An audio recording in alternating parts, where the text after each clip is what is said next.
empat alam ini Bu. Ada alam dunia, ada alam alam kandungan, alam dunia, alam barzakh, sudah itu lagi alam akhirat. Pasti kita akan nemu itu. Almarhum Bapak Hamizul Aladin ini sudah menempuh alam kandungan. Bala, jodoh, rezeki, maut sudah ditentukan Pak. Bala kalau tidak datang dengan kita Pak, adu-adu baik Pak. Walaupun terang model ini Pak, kalau bala datang dengan kita tidak bisa kita mengelaknya Pak. Ini Bapak Ibu yang semati. Yang kedua lagi bala, jodoh juga demikian. Rezeki ditentukan Allah, termasuk namanya ajal ini. Yang kedua lagi Bu, alam yang harus kita tempuh adalah alam dunia. Dunia nih Pak. Kita harus hati-hati Pak, dunia ini depan kita bisa jadi Pak ngangguk-ngangguk. Bisa jadi belakang kita Pak, itu kayak ini di CMS-nya kita. Depan kita yoyonya, belakang itu belum tentu. Lagi alam yang harus kita tempuh adalah alam barzakh. Almarhum Pak Hamizul sudah masuk ke alam barzakh ini. Jangan keluarga seperti malam ketiga saya sampaikan di dalam ini, jangan kita mengatakan bahwa orang yang sudah meninggal diputus hubungan kita masih ada Bu. Ini. Tapi yang putus ini tidak bisanya ikut seperti kita nih Pak. Takziah tidak bisa, mengantar air tidak bisa lagi. Ini. Tidak bisa lagi Pak. Tapi kalau yang namanya doa kita sudah itu lagi baca surat Yasin, tahlil, doa itu akan sampai kepada almarhum yang sudah dalam kubur ini. Ini Bapak Semati, cuman kita ini cuman pindah alam Bu. Alam dunia, alam kandungan, alam dunia, sudah itu alam barzakh. Kalau saya tengok dalam satu hadis Rasulullah menyebutkan bahwa orang yang sudah meninggal ini akan putus semua amal ibadahnya kecuali 3 perkara. Pertama sedekah jariah, yang kedua ilmu yang bermanfaat, yang ketiga anak yang soleh yang mendoakan kedua orang tuanya.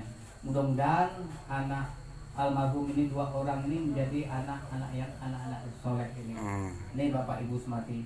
Yang selanjutnya lagi kita mengharapkan keluarga di sini selalu mendoakan. Mungkin kita Bapak semati yang hadir malam hari ini Bu cuman malam ke-7, malam pertama, kedua, ketiga, malam ke-7 kita hadir. Tapi malam besoknya lagi mungkin kita pulang ke rumah kita masing-masing, doa kita agak lain Pak. Jadi Bapak semati kita yang diharapkan orang almarhum yang sudah dalam kubur ini adalah doa anak-anak yang ditinggalkan. Ini Bapak Ibu yang dimuliakan Allah dalam kehidupan kita yang namanya ajal ini. Bapak Ibu yang semati, yang keempat lagi alam yang harus kita tempuh Pak, itu alam akhirat. Alam akhirat pasti kita akan menemui Pak. Di situ akan kita lihat nanti Pak. Semua amal ibadah kita Bapak Ibu yang semati itu akan dinampakkan di akhirat nanti Bu. Kalau di dunia ini belum boleh kita sumput dalam mari atau dan sebagainya, tapi di akhirat nanti akan nampak semua amal ibadah kita Pak. Tidak bisa kita ngelak. Kak Edi ngantar air tadi Pak, itu aduh nanti Pak. Kalau Kak Edi tidak percaya berangkat besok. Kira-kira Pak.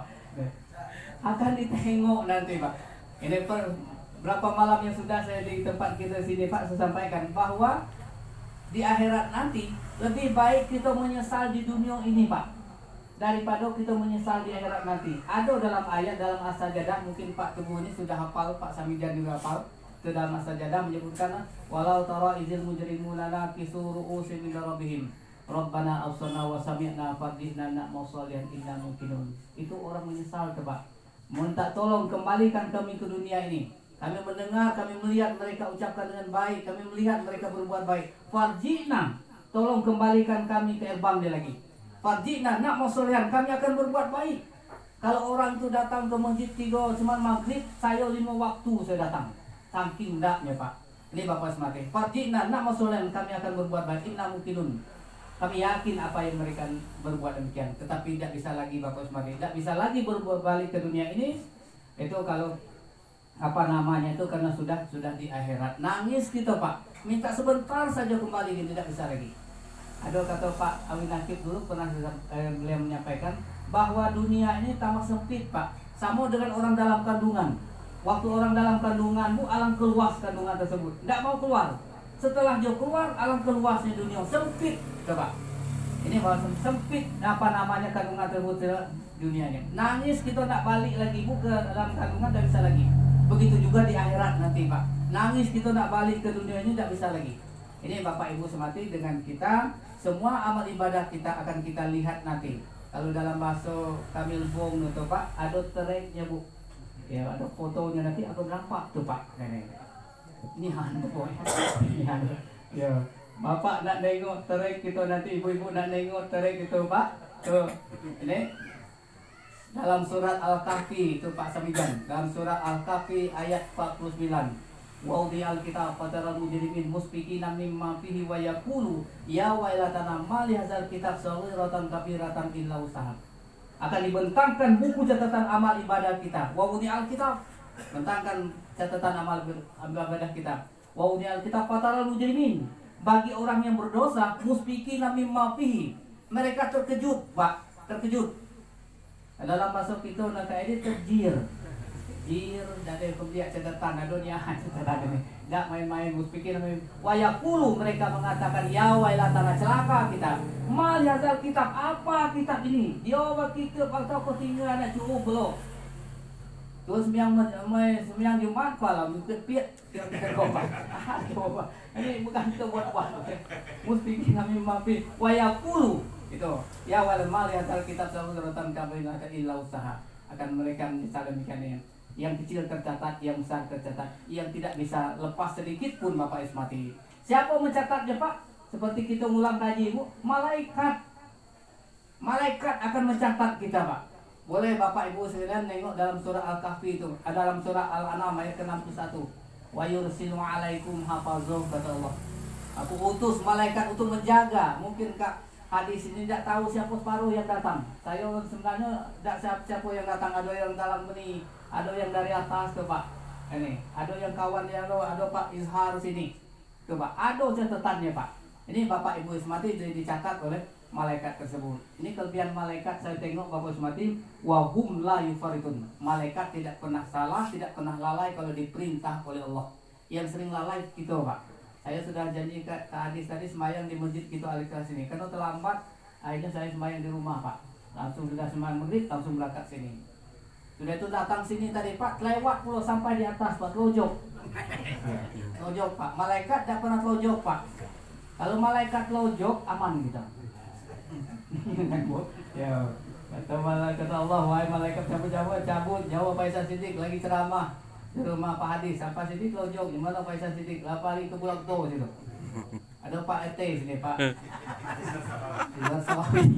Karena mau dia bertemau. Kira-kira Pak malaikat yang benar telojok kayak ini Bapak Ibu semati ini. Bapak Ibu yang dimuliakan Allah, dan itulah dalam kehidupan kita pasti kita akan tanggung jawab semua amal ibadah kita. Tidak bisa kita menolong orang lain nanti Pak kalau selesai sampai di akhirat. Bapak Ibu yang semati, saya ada baca dalam suatu buku, pernah juga para ustadz kita menyampaikan, ada seorang raja di Hindustan, itu Bu. Raja di Hindustan terkenal ganas ya Kak Edi. Belum RT, ganasnya belum Pak. Nih, masuk ke RT, cuma ngomong baik, tapi belum masuk terserah situ Pak. Nih, tapi kalau Raja Hindustan, kalau dia terkenal ganas, kalau bunuh-bunuhnya Pak, ini Bapak Ismati. Ada seorang ulama di sini mengatakan, Baidabah. Dalam buku Kilawah Wadimah menyebutkan seorang Hindustan, Raja Hindustan, dia apa namanya dinasihatkan oleh seorang ulama Baidabah itu menyebutkan, wahai sang raja, kata Baidabah, wah hidup kamu ini tak ada obahnya seperti di atas punggung gajah.